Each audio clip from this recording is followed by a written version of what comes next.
대한민국 1등 유통 플랫폼 쿠팡은 미국 델라웨어주에 설립된 모기업의 100% 자회사입니다. 델라웨어주는 세금과 법률상의 이점 때문에 수많은 미국 기업들이 본사를 등록하는 곳으로 잘 알려져 있습니다. 게다가 쿠팡의 모회사는 뉴욕 증권거래소에 상장돼 있고 주요 주주 중에는 미국의 대형 기관 투자자들도 다수 포함돼 있어서 한국에서 벌어지는 일이 그대로 미국 자본시장의 이해관계와 직결되는 구조입니다. 그런 쿠팡이 지금 미국과 한국의 경제적 이해관계가 정면으로 충돌하는 거대한 싸움의 한복판에 서 있습니다.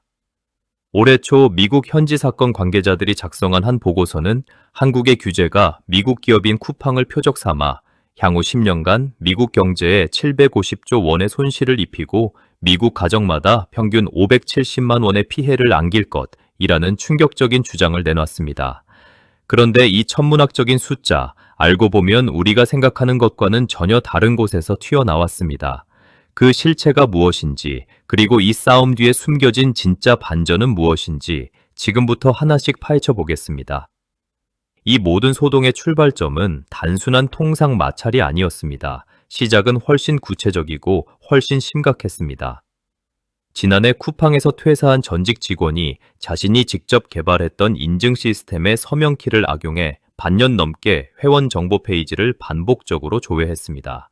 배송지 관리 페이지에만 1억 4,800만 회 넘게 접근했고 결국 회원 3,750만 명이 넘는 규모, 사실상 활성 고객 전체에 가까운 개인정보가 빠져나갔습니다. 유출된 정보 중에는 단순한 이름과 이메일을 넘어 공동현관 비밀번호까지 포함돼 있어서 실제로 자기 집 앞까지 노출된 게 아니냐는 불안감을 키웠습니다. 더 놀라운 건 탐지 과정입니다.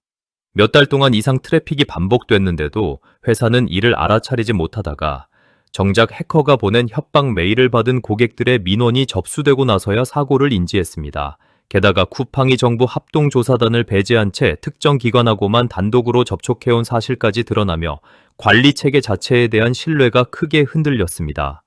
한국개인정보보호위원회는 이를 두고 고도의 해킹이 아니라 기본적인 보안관리 소홀에서 비롯된 사고라고 판단했고 결국 4,235억 원의 과징금에 더해 이용자 동의 없이 타사 웹사이트 활동 기록까지 무단 수집한 혐의로 2,011억 원을 추가로 부과했습니다.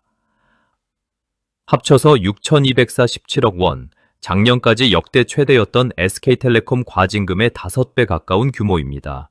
여기에 더해 공정거래위원회는 쿠팡이 알고리즘과 리뷰를 조작해 자체 브랜드 상품을 검색 결과 상위에 올리고 입점업체 상품의 매출 기회를 가로챘다는 이른바 자사우대 의혹까지 들여다보고 있습니다. 다만 이 부분은 법적으로 그리 간단하지가 않습니다.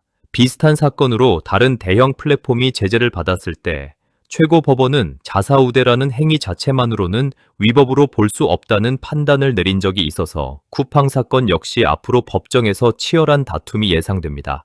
그러자 쿠팡 미국 본사는 이 논란들을 글로벌 표준에 따른 대응이라며 방어했고 한국 내 문제를 미국 기업에 대한 차별로 프레임을 전환하는 전략을 택했습니다.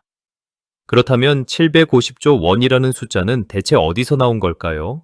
이 숫자의 뿌리를 따라가 보면 놀랍게도 이름 있는 정부 기관이나 유수의 경제연구소가 아닙니다. 출처는 컴페텔의 재단이라는 한 컨설팅 그룹으로 대표는 한 변호사 겸 로비스트입니다. 이 재단은 널리 인용되는 정식 싱크탱크가 아니라 사실상 가족 몇 명의 이름만 올라 있고 최근 몇 년간 매출도 거의 없었던 소규모 단체이며 등록된 사무실 주소는 미국 버지니아의 한 가정집입니다. 이 인물 역시 과거 영국의 하드 브렉시트 논리를 설계했던 것으로 더 유명한 사람으로 당시에도 듣고 싶은 이야기를 해주는 걸로 명성을 얻었다는 평가를 받았던 논쟁적 인물입니다. 그런데 이 개인 컨설팅 업체가 산출한 숫자가 35쪽짜리 현지 보고서에 2번이나 인용되며 마치 공식적인 정부 차원의 경제 분석인 것처럼 활용되고 있는 것입니다. 더 놀라운 건 이 보고서의 각주 308개 가운데 한국 측을 직접 출처로 한 것은 사실상 없고 유일하게 등장하는 관련 인용마저 한국공정거래위원회를 비꼬기 위해 쓰였다는 점입니다. 나머지 대부분은 쿠팡이 현지에 제출한 비공개 자료와 쿠팡 한국법인 대표가 지난 2월 현지에서 비공개로 진술한 내용을 그대로 받아 적은 것이었습니다. 그럼에도 이 숫자는 이미 강력한 무기가 됐습니다. 미국의 한 업계 단체는 한국의 플랫폼 규제를 디지털 무역 장벽으로 규정하며 한국이 규제를 강행할 경우 강도 높은 통상 압박까지 검토해야 한다고 경고했습니다. 현지의 일부 인사들은 한국 측에 규제 중단을 요구하는 서한을 보냈고, 현지 관계자는 어떤 합리적인 기준으로 봐도 쿠팡은 표적이 되고 있다며 사실상 이 보고서에 손을 들어줬습니다. 해당 보고서는 개인정보 유출 이후 한국 정부의 조사와 과징금, 형사처벌 압박 때문에 쿠팡의 시가총액이 40% 넘게 증발했다는 주장까지 담고 있는데, 이 수치 역시 쿠팡 측이 제공한 자료에 근거한 것이어서 그대로 받아들이기보다는 참고 정도로만 봐야 할 대목입니다. 이런 압박이 그냥 나온 것도 아닙니다. 쿠팡은 최근 1년여간 현지 대관 활동에만 50억 원 넘게, 관련 후원금으로도 3억 8천만 원 넘게 썼고, 공교롭게도 이번 보고서에서 쿠팡을 옹호하는 발언을 한 인사들 중 일부가 그 후원금을 받은 것으로 확인됩니다. 그리고 이런 방식의 압박이 쿠팡만 겪는 특별한 일도 아닙니다. 최근에는 한 글로벌 검색 서비스 업체가 비슷한 논리로 압박한 끝에 국내에서 16년 동안 막혀있던 고정밀 지도 데이터 반출을 조건부로 이끌어낸 사례도 있었습니다. 즉, 지금 벌어지는 일은 특정 기업 하나의 문제라기보다 국내 데이터 플랫폼 규제 전반을 둘러싼 훨씬 큰 압박의 한 장면인 셈입니다. 이 싸움이 이토록 커진 데에는 더 큰 배경도 있습니다. 지금은 거대 플랫폼이 국경을 넘나드는 디지털 영토 전쟁의 시대이고, 한국에서는 이미 세 갈래의 플랫폼 규제 방안이 논의되고 있습니다. 자사우대와 끼워 팔기, 멀티호밍 제한을 금지하는 플랫폼 독과점 규제법, 입점업체와의 정산 주기와 알고리즘 투명성을 다루는 온라인 플랫폼 공정화법, 그리고 배달앱에 특화된 배달앱 공정화법입니다. 그래서 전 세계 언론의 시선도 완전히 갈립니다. 일부 매체는 한국의 규제를 보호무역주의의 변종이라 비판하는 반면, 비슷한 플랫폼 규제를 이미 시행 중인 다른 해외 국가들은 한국의 행보를 독점력을 견제하는 실효성 있는 선례로 평가합니다. 다만 흥미로운 건 이런 공격적인 톤이 한국에만 국한된 것은 아니라는 점입니다. 같은 성격의 보고서들이 유럽연합의 플랫폼 규제에 대해서도 경쟁 관련 법을 무기화하고 있다는 식의 비슷한 비난을 쏟아낸 전례가 있습니다. 결국 해외 일각에 뿌리 깊게 자리 잡은 빅테크 예방 규제는 나쁘다는 논리가 이번엔 한국을 향하고 있는 셈입니다. 이 거대한 국가 간 힘겨루기가 정작 여러분의 일상에는 어떤 방식으로 닥쳐올 수 있을까요?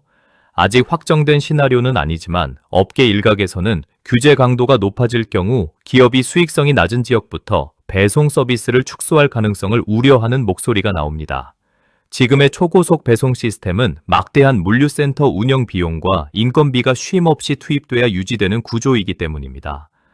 다만 이 부분은 아직 현실화된 사실이라기보다는 업계의 우려 섞인 전망이라는 점은 분명히 해둘 필요가 있습니다. 그런데 이 싸움에는 아직 잘 알려지지 않은 훨씬 더 드라마틱한 반전이 실제로 존재합니다.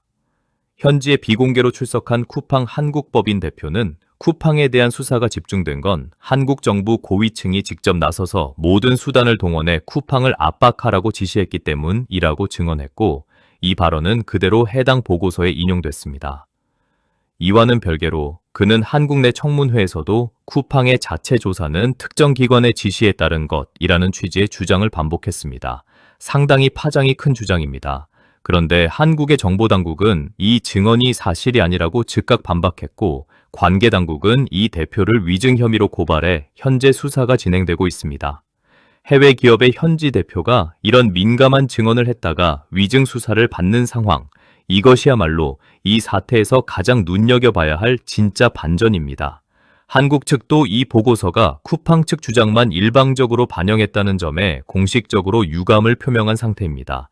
앞으로 이 사안이 어디로 흘러갈지 지켜볼 대목도 분명합니다. 자사우대 의혹은 대법원이 돌려보낸 파기환송심에서 다시 다뤄질 예정이고, 온라인 플랫폼 공정화법을 비롯한 규제 법안들의 국회 통과 여부, 그리고 위증 수사의 결과까지 이 세 갈래가 앞으로 쿠팡 사태의 다음 국면을 가를 핵심 변수가 될 것입니다. 그렇다면 이 난장판 속에서 결국 누가 웃게 될까요? 진짜 기회는 기존의 독점 체제가 무너지고 새로운 질서가 세워지는 그 틈새에서 나옵니다. 과거의 공룡 플랫폼이 거대한 규제 리스크에 묶여 움직이지 못할 때 그 자리를 대체할 유연한 신규 서비스들이 물밑에서 올라오고 있습니다.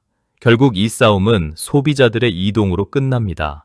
플랫폼의 편리함에 속아 개인정보와 비용을 내주던 소비자들이 이제는 자신의 권리를 보호해주는 더 합리적인 대안을 찾아 움직이기 시작할 것입니다. 그래서 지금 여러분이 참고해 볼 만한 태도는 이렇습니다. 첫째, 특정 플랫폼에만 올인하는 소비 패턴을 버리는 게 좋습니다. 플랫폼이 독점적인 지위를 가질수록 여러분은 그들의 정책 변화에 따라 통제당하는 데이터 덩어리가 될 뿐입니다. 대안이 되는 채널을 확보해 두는 것만으로도 플랫폼의 갑질에서 벗어날 최소한의 방어막을 갖게 됩니다. 둘째, 이런 플랫폼 기업과 관련된 뉴스를 접할 때는 어느 한쪽의 주장만 그대로 받아들이기보다 규제 당국의 공식 발표와 기업 측 입장을 함께 확인하는 습관을 들이는 게 좋습니다. 지금 이 흐름을 차분히 지켜보고 정보를 스스로 판단하는 사람일수록 이런 혼란스러운 뉴스 속에서도 휘둘리지 않을 수 있습니다. 결론은 명확합니다. 기업은 자신의 이익을 위해 움직이고 국가는 규제를 통해 주도권을 확보하려 합니다. 이 틈바구니에서 유일하게 스스로를 지킬 수 있는 사람은 오직 깨어있는 여러분뿐입니다. 단순히 편리함만을 좇으며 플랫폼의 통제를 받는 소비자로 남을 것인가, 아니면 시장의 흐름을 읽고 스스로 판단하는 현명한 소비자가 될 것인가. 이 문제는 내일 당장 끝나지 않습니다.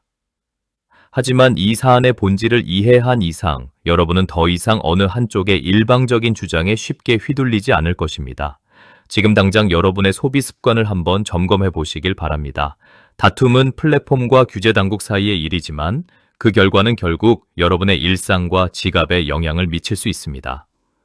오늘의 이야기는 여기까지입니다. 영상이 도움되셨다면 구독, 좋아요, 알람 설정까지 잊지 말아주세요. 시청해 주셔서 감사합니다.